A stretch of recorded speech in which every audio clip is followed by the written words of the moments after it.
पुस्तकों में न छपी है मेरी वाणी, न मेरी बात कही होगी किसी ने ज़बानी। सोचा कि आप जाने मैं क्या हूँ, देखो सुनो अब मेरी कहानी।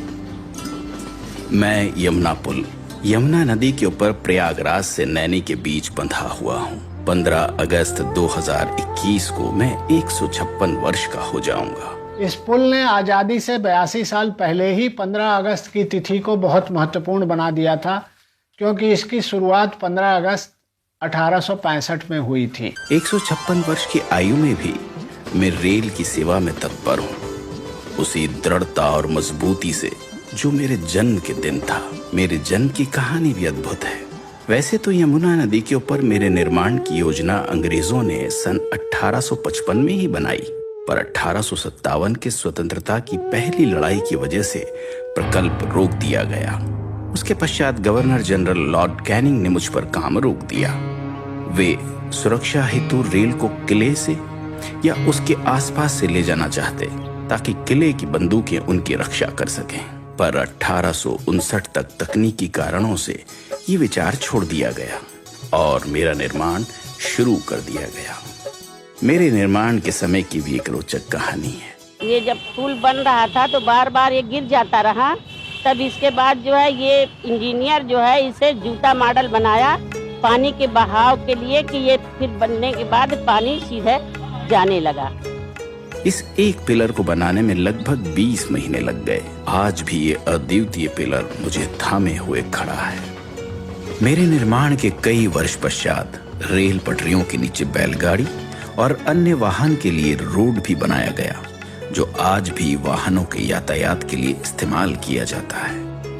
मेरे निर्माण के समय मुझ पर एक ही पटरी चलती थी, पर यह रेल इंजीनियर्स की दूरदृष्टि ही थी कि जब 50 वर्ष बाद दूसरी पटरी बिछाने का निर्णय लिया गया, ढांचे की मजबूती इतनी थी कि बिना कोई बाधा दूसरी पटरी बिछाई गई। मेरे ऊपर चलती ट्रेनों ने न सिर्फ इलाहाबाद को नैनी से जोड़ा, उत्तरी भारत को भी पूर्व भारत से जोड़ दिया।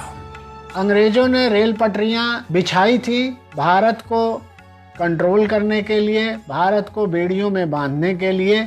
ये सब इस ब्रिज पर भी दिखाई देता है, क्योंकि यहाँ पर प्रहरियों की व्यवस्था थी, यहाँ पर गेट बनाए गए थे और सब कुछ हमेशा वॉच किया जाता था। गौ घाट यानी इलाहाबाद की तरफ और दूसरी छोर नैनी की तरफ एक वक्त में गेट लगे रहते, और जो ट्रेनें गुजरती उनसे टोल वसूल कर ही मुझ पर चलने दिया जाता। भारतीय रेल ने इन गेट्स को उखाड़ फेंक दिया है। ऊपर रेल, नीचे रोड, उसके नीचे यमुना पर बोट, ऐसे एक साथ 3 विभिन्न यातायात प्रणाली मेरे सौजन्य से चलती है।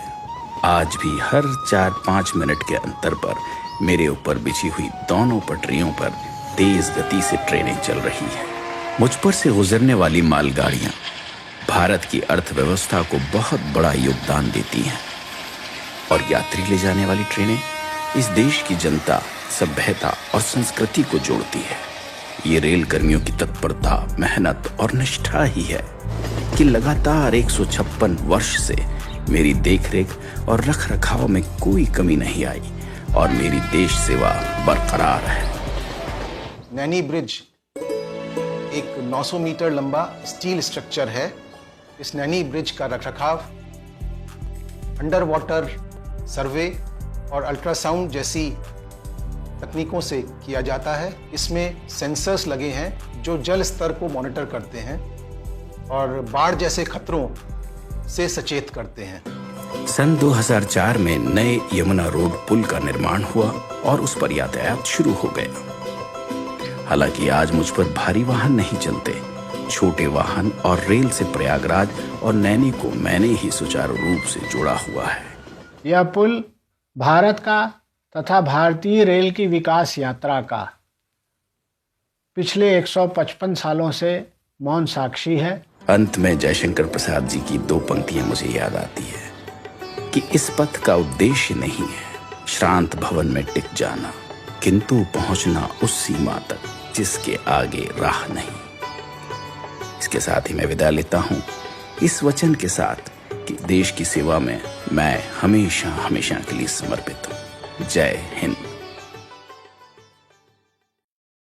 इस पे जो डॉक्यूमेंट्री बनाने का हम लोगों ने निर्णय लिया वो इसलिए लिया, इस इंजीनियरिंग मार्बल के बारे में जानने से ना सिर्फ रेलवे के जो गौरवशाली इतिहास है उससे लोग रूबरू हो पाएंगे, बल्कि ये भी समझ पाएंगे कि इस पुल का प्रयागराज शहर और इस पूरे एरिया को एक डेवलपमेंट में, चाहे वो फ्रीडम फाइट हो उसमें जो एक मुकाम दिलाया है, उसमें इस पुल का भी कितना योगदान रहा है।